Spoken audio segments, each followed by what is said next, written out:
Bonjour, class. I would like to just go over a couple of things with you that I noticed on your test. Now, first of all, if you look in PowerSchool, you can see your grade. I did send most of you, I think, a little message also on Google Classroom. I was really impressed with your grades, but then again, it was open book, and obviously several of you were using the internet, including Google Translate. So I'm not sure it's a fair reflection of how much you really know, but I'm still proud of your grades nonetheless, okay? But there's one thing I did want to point out that I saw a problem with. Now, we have focused so much on conjugating verbs, right? We have regular ER verbs, we have IR verbs, and we have RE verbs. We did so much with these verbs that I think sometimes you're conjugating verbs that don't need to be conjugated, okay?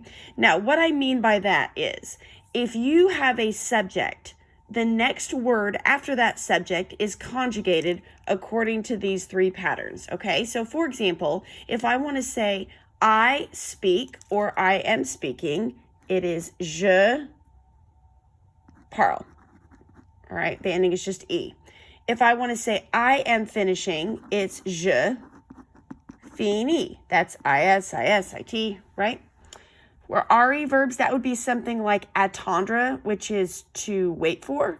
So if I say I am waiting for, it's je, which just becomes J apostrophe, A-T-T-E-N-D S. That one is S, nothing. Okay.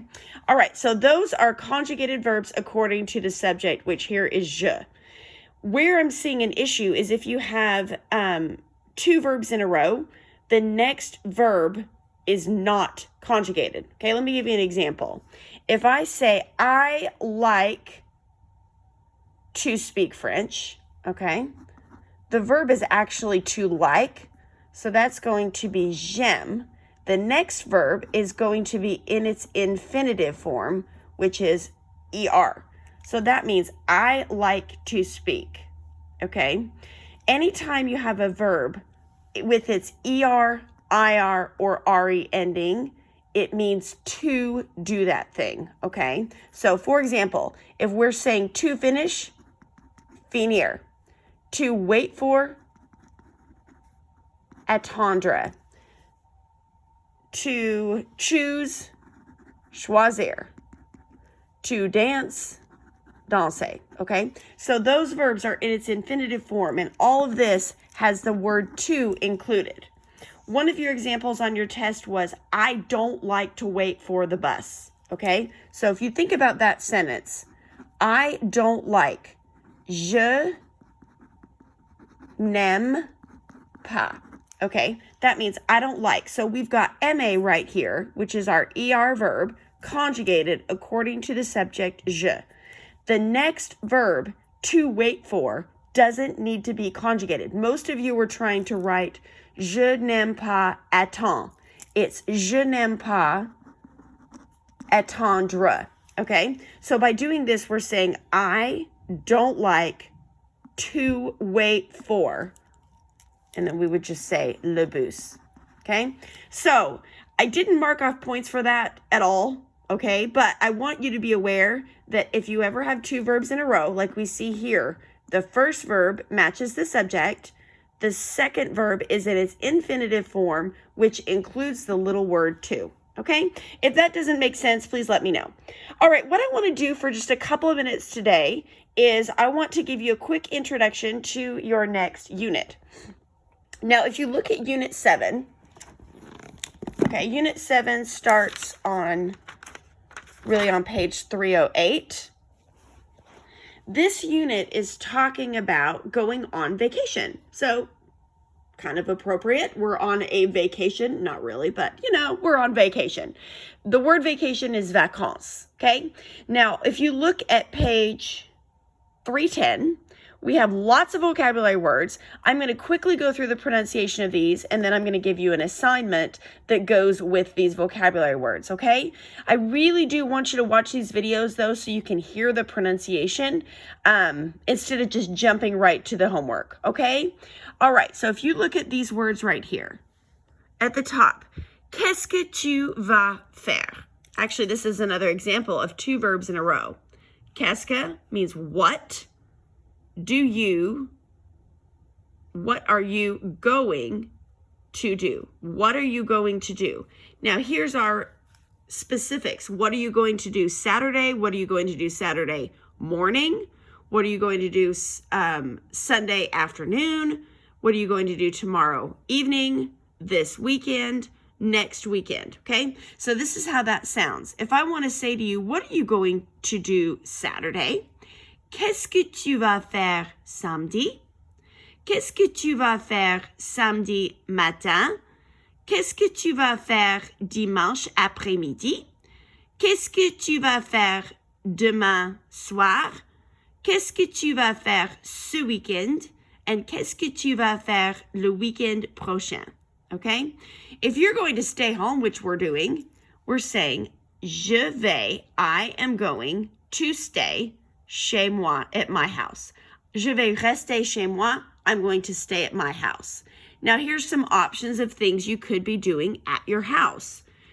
Doing your homework, repairing your bike, preparing dinner, helping your parents, washing the car, cleaning the garage, or picking up your bedroom. So we have some new words here. Réparer, to fix, looks like repair. That's a regular ER verb. Préparer, to prepare, a regular ER verb. Aider, to help, regular ER verb. Laver, also a regular ER verb. Nettoyer and ranger. All of these are regular ER verbs. So if I want to say, I am washing the car, it would be je lave la voiture. Okay? All right, down here, talking about where you're going to go. Je vais aller. Here you've got aller twice in a row. So you're saying, I am going to go. So if you're going into the city, to the store, to the mall, which obviously you're not doing any of that right now, maybe going to Walmart, but if we want to say, I am going to Walmart, je vais aller pour faire des achats à Walmart. I am going to go shopping at Walmart, okay? Now, it does give you some options here of things that eventually we'll be able to do again. Well, you could do this one. Louer is to rent. Voir, to see a film. You can see a film at your house. Je vais voir un film chez moi. Rencontrer is to meet. If you're meeting up with friends, which you should not be. Rencontrer des amis. Assister à looks like attend. It looks like assist, but it means to attend. And faire un pique-nique, to do a picnic. Okay? All right. The last couple here, avant, pendant, and après, before, during, and after. This just gives more specification of when you're going to do these things. All right? So the whole purpose of this vocabulary is to talk about things that you're doing on the weekend. So for your homework today, I'm not going to give you a lot. I would like you to do exercise number 1 up here, which is really just your personal opinion. So you're going to write out, en général, je vais au cinéma. In general, not currently. In general, I go to the movies. Do you go on a Friday night, Saturday night, or Sunday afternoon? So you're going to just write out that sentence. That's all I'm going to have you do today, okay? So hopefully, pas trop difficile. Si vous avez des questions, let me know. But I do want you to become familiar with this vocabulary. Say it out loud a little bit. Let me know if I can help in any way. And again, your homework is exercise number 1 on page 311. It's due tomorrow, demain, okay? I hope you all have a très, très bonne journée. Au revoir.